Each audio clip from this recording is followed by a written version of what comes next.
கூட்டணி கட்சிக்காரங்க போகிறான். இவர் இந்திரன் சந்திரனுங்கிறாங்க.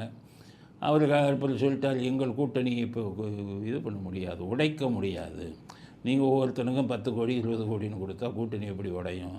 உடைக்க முடியாதுன்னு தான் நாங்களே சொல்கிறோமே. திருமாவளவன் இப்போவே ஆரம்பிச்சிட்டார். 25 சீட்டு வேணுமா அவருக்கு.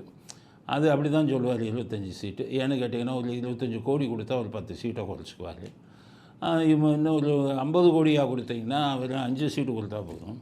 அதனால் இப்போதைக்கு 25 சீட்டுன்னு ஒரு பிறந்த நாள் இதில் இவர் உதயநிதி இவர் திருமாவளவன் கேட்டிருக்காரு. அவர் எங்கள் கூட்டணி உடைக்க முடியாதுன்ட்டார். உடைக்கிற வேலையை முதலே ஆரம்பிச்சிட்டாரு திருமாவளவன். 25 கோடி 25 சீட்டு. இந்த பக்கம் எடப்பாடிக்கு தூது விட்டுக்கிட்டு இருக்காராம். அண்ணே 40 சீட்டு கொடுத்துருங்கண்ணே. எடப்பாடி இருந்த எழுச்சிவாயிராக இருந்தால் கொடுங்க. 40 சீட்டு 10 ஒரு சீட்டில் கூட டெபாசிட் வாங்க முடியாது. 40 சீட்டு கொடுங்கண்ணே அப்படின்னு அந்த பக்கம் கேட்குறாங்க.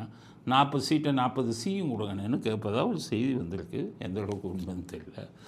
ஆக பிறந்தநாள் விழா இந்த மாதிரி கேலிக்கூத்தோடு கொண்டாடி